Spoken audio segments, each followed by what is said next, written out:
और इकोनॉमी के मोर्चे पर एक अच्छी खबर, सरकार ने इस वित्तीय वर्ष की पहली तिमाही के जीडीपी आंकड़े जारी किए हैं और Q1 जीडीपी ग्रोथ 7.8% रही है, जो कि पिछली 5 तिमाहियों में सबसे ज़्यादा जीडीपी ग्रोथ रेट है। Q1 जीडीपी ग्रोथ 7.4% से बढ़कर 7.8% पर आई है। सरकारी आंकड़ों के मुताबिक जीडीपी में बढ़त कृषि क्षेत्र के अच्छे प्रदर्शन के कारण हुई है। Manufacturing, hotel, real estate, public admin services में भी बढ़त दर्ज की गई है।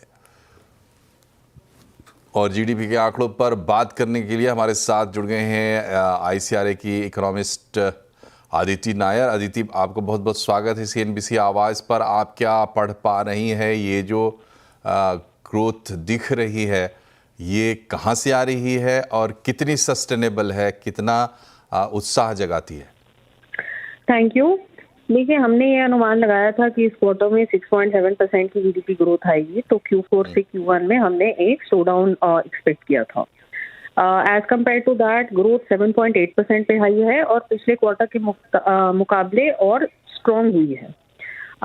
हमारे एक्सपेक्टेशन से बेहतर ग्रोथ आई है मैन्युफैक्चरिंग से और कुछ सर्विसेज सेक्टर से।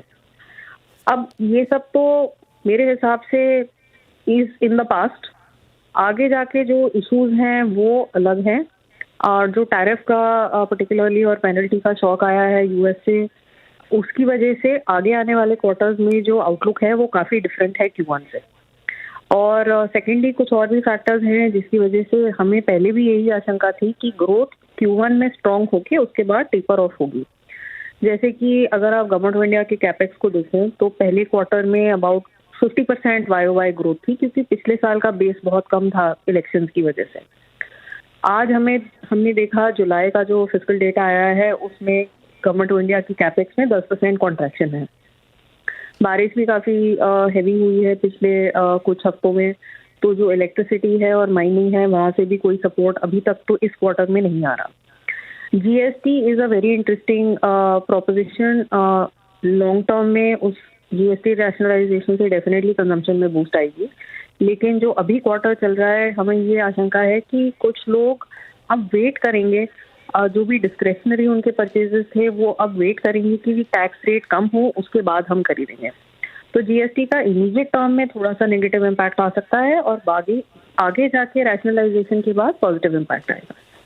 तो मेरे हिसाब से Q1 में जो हो गया, बढ़िया नंबर जो आया है वो बहुत अच्छा है, लेकिन उस मोमेंटम को आगे आने वाले क्वार्टर्स में कंटिन्यू रखना मुझे तो बहुत मुश्किल लग रहा है।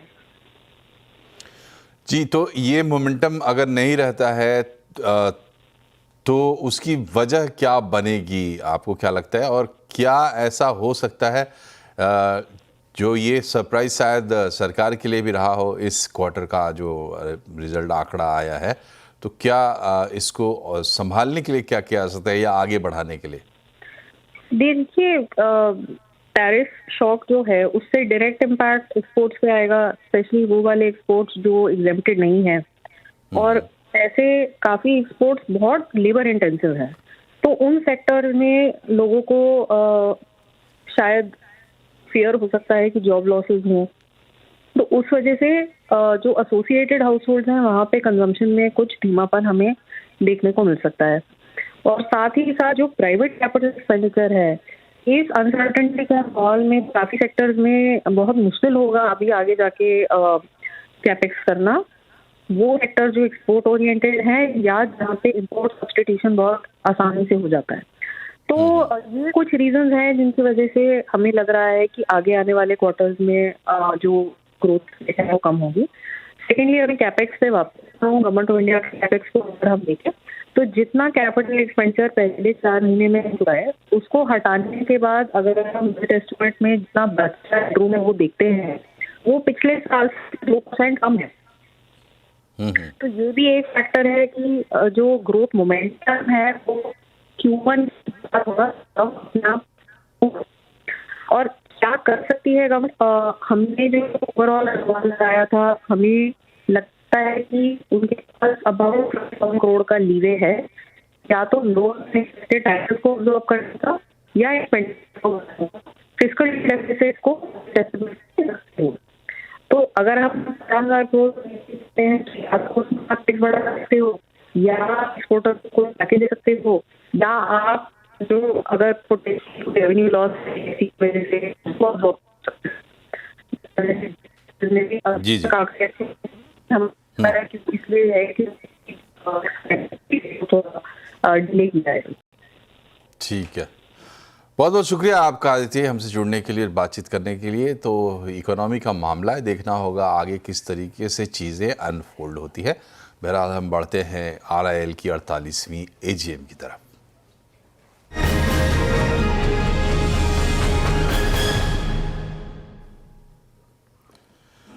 तो 48वीं AGM में जियो के IPO और टेक के AI से लेकर एंटरटेनमेंट से जुड़े कई बड़े बड़े ऐलान देखने को मिले। कंपनी के चेयरमैन मुकेश अंबानी ने कहा कि 2026 की पहली छमाही में जियो की लिस्टिंग हो जाएगी। रिलायंस अब जियो की तरह भारत में AI रेवोल्यूशन की कमान भी अपने हाथ में लेगा। मुकेश अंबानी ने आज रिलायंस इंडस्ट्रीज़ की इंटेलिजेंस का ऐलान किया।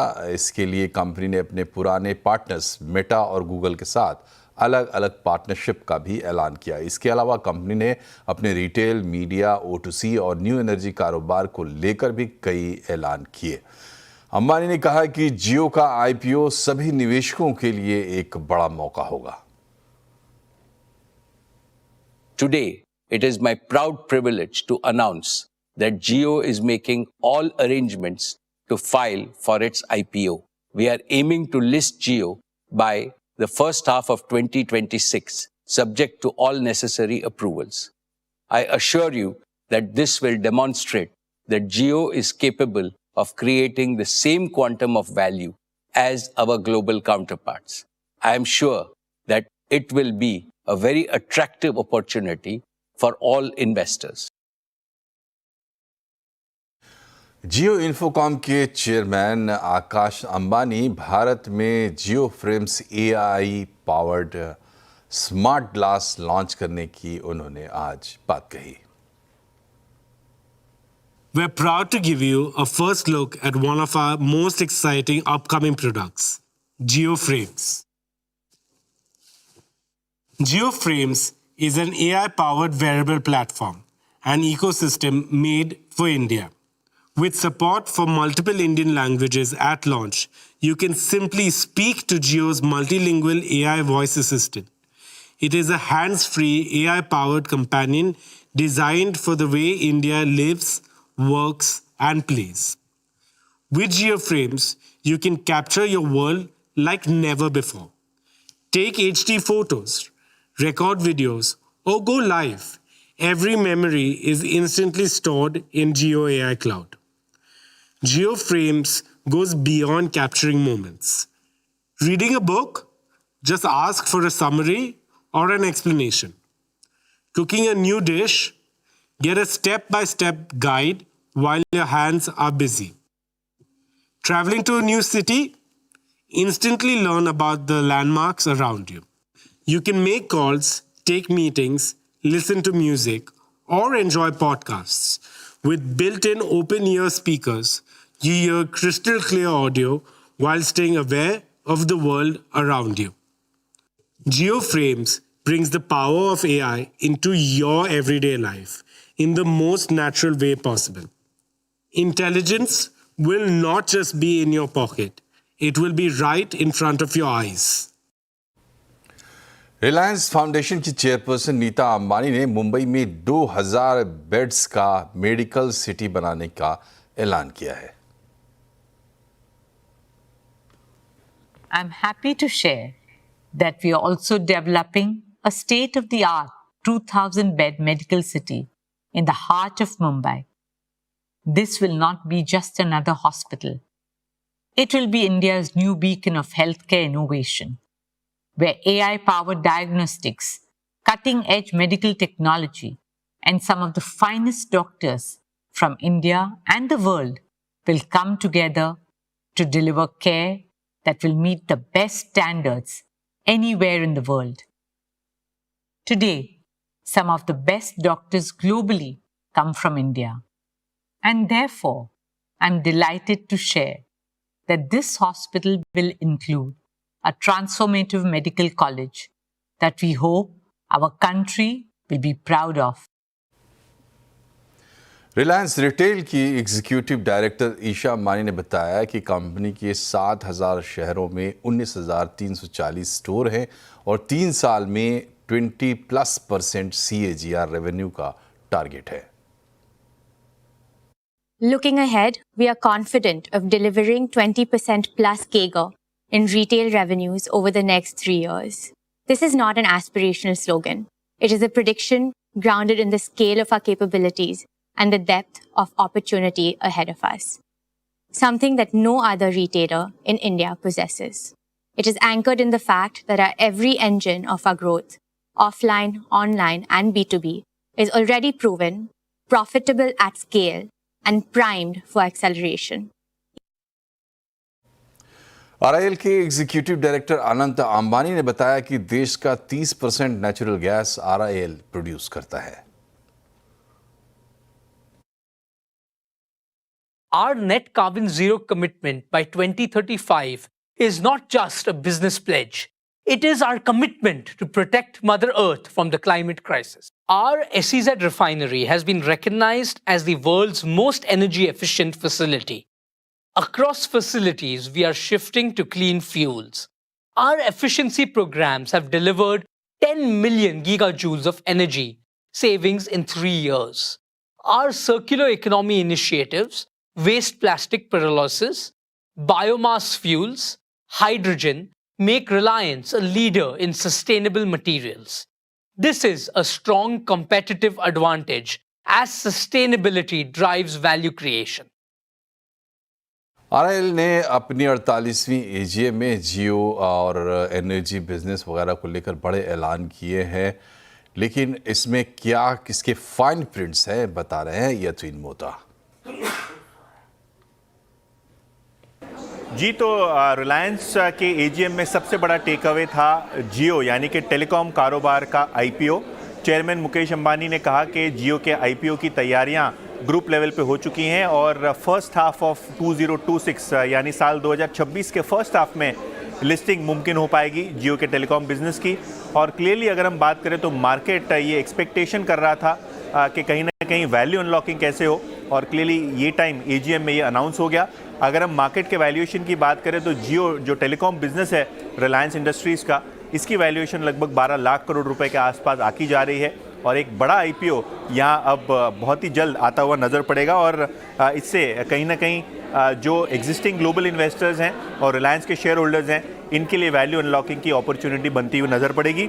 इसके अलावा जो बड़ा टेक अवे था वो था एनर्जी कारोबार में। और ऑब्वियसली अगर हम बात करें तो जो गैस का प्रोडक्शन है यहाँ रैंप अप हमको देखने को मिलेगा। इनफैक्ट भारत की 30% जो इंटरनल गैस है वो रिलायंस इंडस्ट्रीज़ के द्वारा सप्लाई की जाती है। और अगर हम न्यू एनर्जी बिजनेस की बात करें जहाँ मार्केट काफ़ी एक्साइटेड है, यहाँ जो धीरूभाई गीगा फैक्ट्री कॉम्प्लेक्स है यहाँ भी प्रोग्रेस काफ़ी तगड़ी है।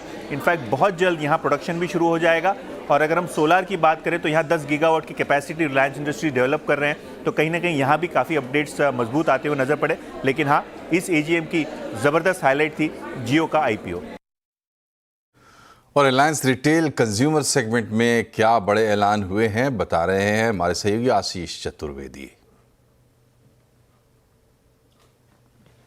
देखिए, रिटेल और कंज्यूमर कारोबार के लिए काफी अच्छे ग्रोथ टारगेट्स यहां पर बताए गए हैं। 20% कैगर अगले 3 साल के लिए लक्ष्य रखा गया है। हालांकि एजीएम के दौरान अगर आप देखें तो बताया ये भी गया कि बहुत सारे फैक्टर्स ऐसे हैं जिससे लगता है कि 20% का जो टारगेट है इससे भी ज्यादा ग्रोथ यहां पर देखने को मिल सकती है। लेकिन ग्रोथ आउटस्टैंडिंग रही है और आगे भी फोरकास्ट काफी बढ़िया। स्टोर एक्सपेंशन लगातार लार्ज फॉर्मेट्स में ऑन ट्रैक है। 1.4 बिलियन ट्रांजैक्शंस यहां पर देखने को मिले FY25 में। आजियो की जो ग्रोथ है पिछले 5 साल में 7 गुना तक देखने को मिली है। और जो FMCG ब्रांड्स है, मिसाल के तौर पर कैंपा कोला, इसमें देखें तो डबल डिजिट मार्केट शेयर काफी शहरों में यहां पर देखने को मिला है। मीडिया एंड एंटरटेनमेंट यहां पर अगर आप बात करें तो कंटेंट के लिए आज से 2 OTT को मिलाने के बाद भी जो रिलायंस के OTT प्लेटफॉर्म है वो काफी ज्यादा बड़े यहां पर नजर आ रहे हैं। इसके अलावा रिकॉर्ड ब्रेकिंग परफॉर्मेंस देखने को मिला है। जियो हॉटस्टार यहां पर देखें तो सेकंड लार्जेस्ट ग्लोबल प्लेटफॉर्म बन चुका है OTT के लिहाज से। और टीवी के लिहाज से देखें तो 34% से ज़्यादा का मार्केट शेयर है,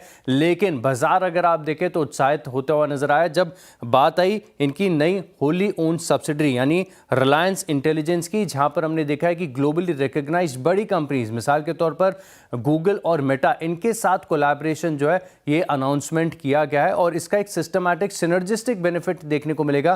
कारण ये है कि रिलायंस के पास टेक्नोलॉजी है, जियो का नेटवर्क है और साथ में अगर आप देखें तो क्लीन एनर्जी की भी एफिशिएंसी निकल कर आती है। तो बड़े अनाउंसमेंट है, रिटेल में जबरदस्त ग्रोथ है, मीडिया एंड एंटरटेनमेंट यहां पर भी काफी बढ़िया ग्रोथ देखने को मिली है और अच्छे टारगेट्स इनकी नई होली ओन्ड सब्सिडरी यानी रिलायंस इंटेलिजेंस के लिए निकल कर आ रहे हैं। रिलायंस के एजीएम से जो बड़े ऐलान हुए हैं और भारत की इकोनॉमी की मजबूती के लिए मुकेश अंबानी ने जो मंत्र दिए हैं उन पर एक खास पैनल के साथ आज चर्चा होगी। शाम 7:57 पर RIL 40th एजीएम, नई उड़ान नया मुकाम।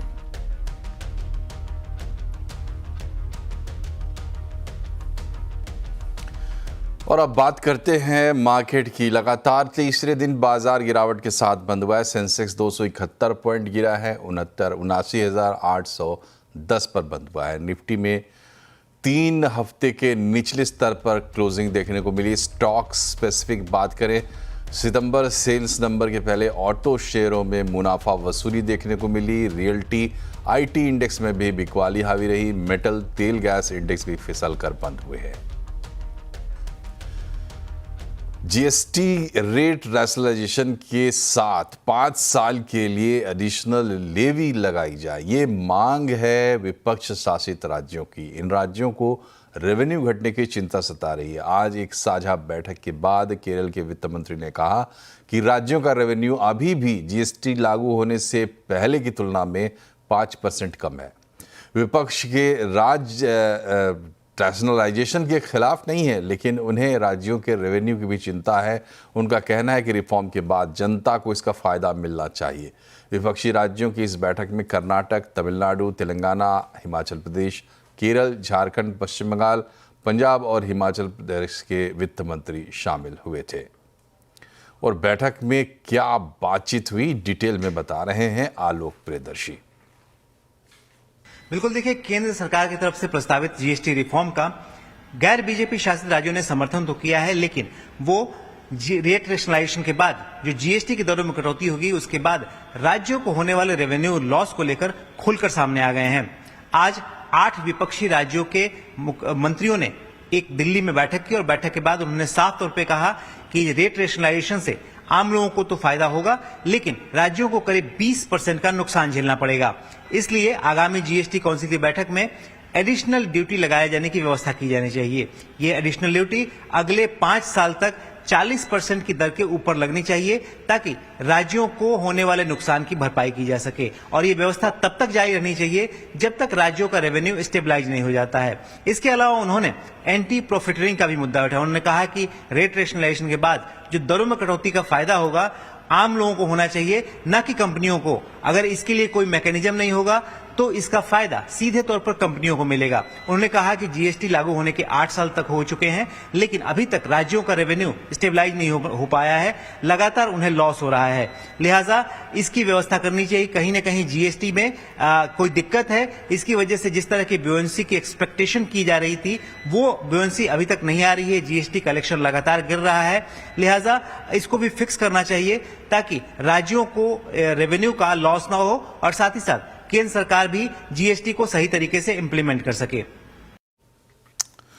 यार रुकते एक छोटे से ब्रेक के लिए, लेकिन खबरें अभी और भी है, बने रहिए हमारे साथ।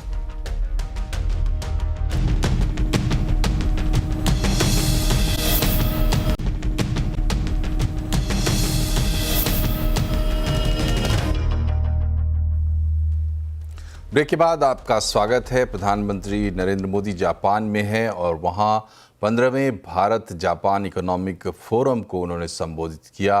उन्होंने टोक्यो में आयोजित 15वें भारत जापान समिट में हिस्सा लिया।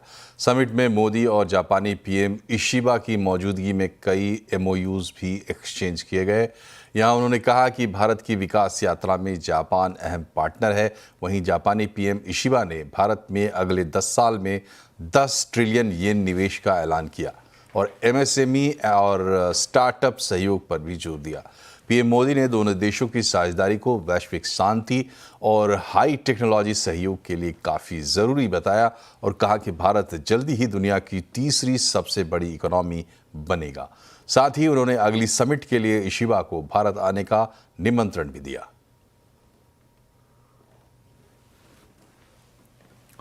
और इसी के साथ इस बुलेटिन में फिलहाल इतना ही, लेकिन खबरें लगातार जारी रहेंगे, इसलिए खबरों पर रहिए अपडेट, जुड़े रहिए CNBC आवाज़ से हमारे सोशल मीडिया हैंडल्स के जरिए। नमस्कार।